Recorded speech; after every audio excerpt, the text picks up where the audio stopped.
Are we ready? You're gonna make sure Dory does it. Yeah. Okay, we got it. Ready, Paul? Are we ready? Here we go. In those days, Caesar Augustus issued a decree, and he jumped for joy. And he raised up a finger that a census should be taken, and he pointed at everybody, at the entire Roman world. He pointed a lot, I tell you, pointed a lot. Both of his fingers sometimes. Because he was so excited. This is the first census that took place while Quirinius was governor of Syria. And everyone went to his or her own register. So Joseph went up from the town of Galilee, and it's kind of sketchy. He did some barrel rolls and rolled around on the ground.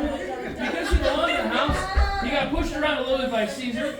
And he went there to register Mary, who was pledged to him, expecting a child. Mary got... Oh, and then she quickly had a baby before I even knew it. I'm pregnant. She's pregnant You now. did this to me.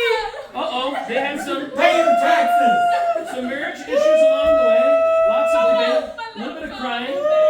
Joseph did his best to comfort her. Mary was a little bit overwhelmed by the experience. The registrar did not know how to spell their name. It was an uppercase J, which was very hard for her. And while they were there at the same time, it came time for a baby to be born. And Joseph screamed to help. She gave birth to a firstborn son. And the firstborn son's hat rolled off his head when he was born. She wrapped him in cloths, debated with the registrar, cussed out a few people along the way. She told Jesus to be quiet. Because there's no room in the inn, she pushed Jesus out of town. There was a minor mishap. There seems to be a mishap at the Holiday Inn, and they parted ways, agreeing that they may not stay there tonight. And there were shepherds living out in the fields nearby, and they were up to no good. So occasional stabbings of snow leopards, and herding of the flocks by night. And then an angel of the Lord appeared to them with beautiful singing. And the angel looked a little bit like a butterfly while she danced around beautifully with lots of twirls because she really liked doing it. And the glory of the Lord shone around them, and they were terrified. So much so that the snow leopard passed out, and the shepherds were just beside themselves. But the angel said, "Do not be afraid. I bring you good news of great joy that will be for all people. Today in the town of David, a Savior has been born to you. He is Christ the Lord. This will be a sign to you." And she kind of drew up a sign for them. Not quite like a stop sign, but it was a great sign. You could see it from a long ways away. Wow. You'll find a baby wrapped in cloths and lying in a manger. Suddenly, a great company of the heavenly hosts appeared with the angel, praising God and saying,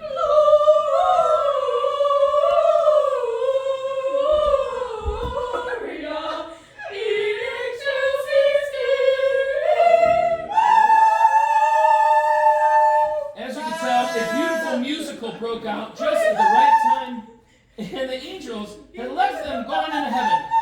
And the shepherds said to one another, "Let's go to Bethlehem and see this thing that had happened, which the Lord has told us about." So they hurried. They hurried. Everybody was hurrying. They struggled to hurry, but it was a good hurry for them.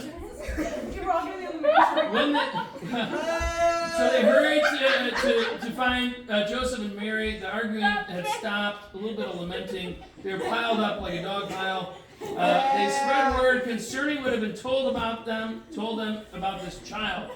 And all who heard it were amazed at what the shepherds had to say to them. That's crazy. Yeah, they thought it was crazy, and they started to throw things. But then that stopped. Mary was treasuring up all of the things, all of them, I tell you, and pondered them. She thought a lot, and I mean a whole lot, in her heart and in her mind. And the shepherds returned, glorifying and praising God for all the things they had heard and seen. And they fed like a sheep, which were just as they had been told. Jesus! Jesus fell down, but that's not the end. Ah. Amen. Amen. Yes. Scene.